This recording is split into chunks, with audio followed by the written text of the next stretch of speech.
Hello guys! Hello Pisces! Welcome dito sa aking channel, Kapalaran 888 Pisces. Alamin natin kung ano ang message ng iyong mga tarots. This is for the third week of October 2025. So, para siya sa October 20 hanggang 26. Okay, so Pisces, please connect your intuition sa lahat ng baraha na posibleng lumabas dito. Okay, so follow your intuition sa mga barahang lalabas, guys. Okay? Thank you sa lahat ng Pisces na bago dito sa aking channel, na nag-subscribe, nagme-message. And doon naman sa mga Pisces na matagal na dito sa aking channel, thank you sa inyong lahat, guys. Okay. So, yung first two cards natin sa first deck natin, Pisces, is sinasabi ng baraha sa'yo na may isang napaka saya pangyayari ang posibleng darating sa buhay mo. So, there's a good news about happenings na masaya. And this one ay para siyang doon sa mga single, looking for a relationship. Posibleng may bagong relationship, bagong friendship, bagong collaboration.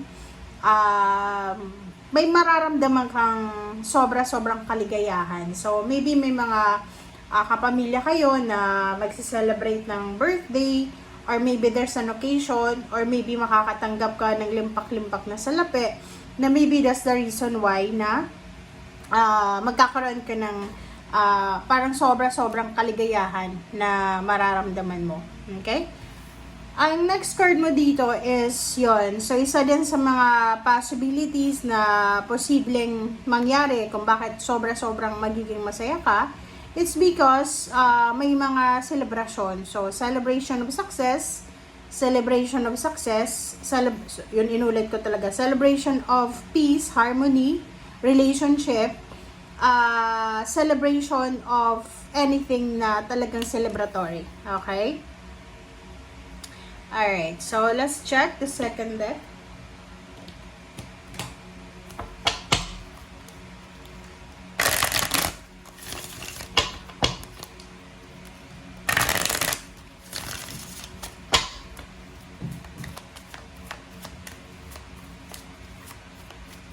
Okay, Pisces.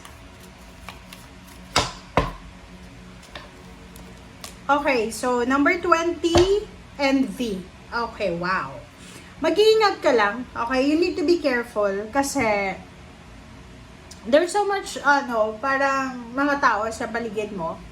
Maraming mga tao sa paligid mo na nakikita nila na masaya ka, or like for example, may mga naging kaalitan ka, naging kaaway ka, yung mga taong trinador ka, yung mga taong ginawan ka ng masama, yung mga taong may lihim na inggit sa'yo, yung mga taong gustong ibagsak ka dito sa mundong ito.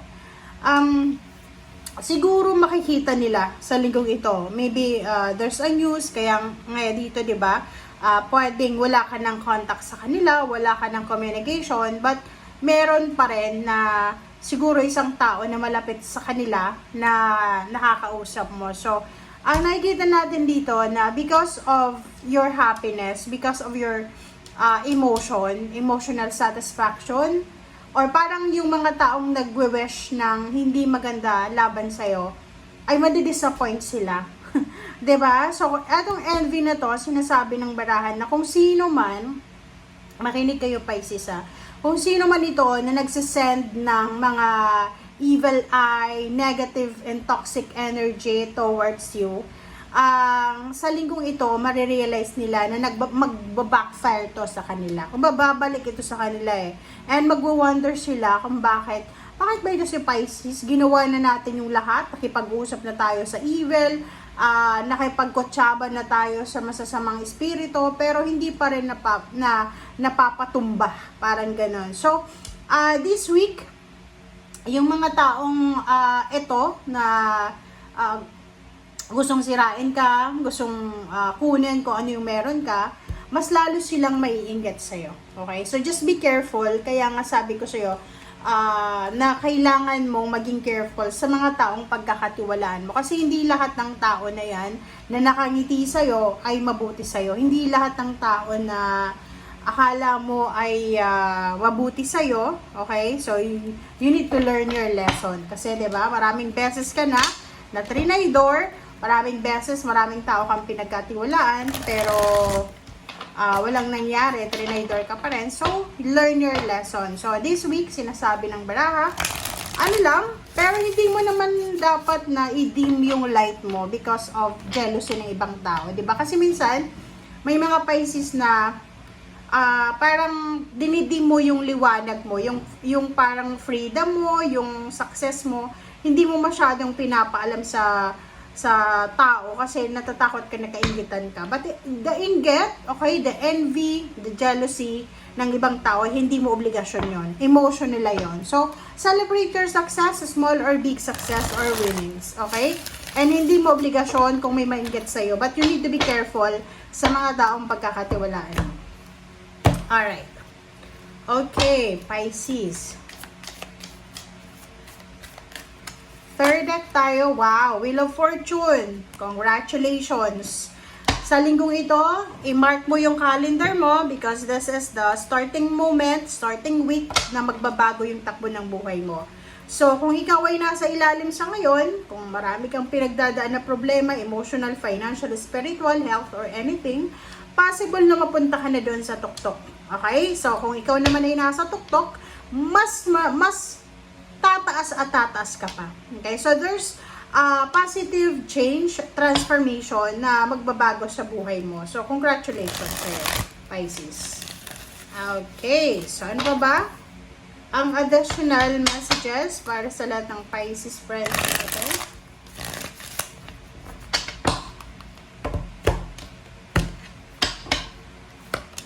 Okay, so for brides, Pisces, congratulations sa'yo kasi there's a celebration of success talaga dito. Family celebration, wedding anniversaries, birthdays, housewarming, house blessings, plano para sa pagpapatayo ng bahay. Like for example, kung mayroon kang hinuhulugan na isang condominium or apartment, lupa, sasakyan, possible na sa linggong ito ay magse-celebrate ka because tapos na siya.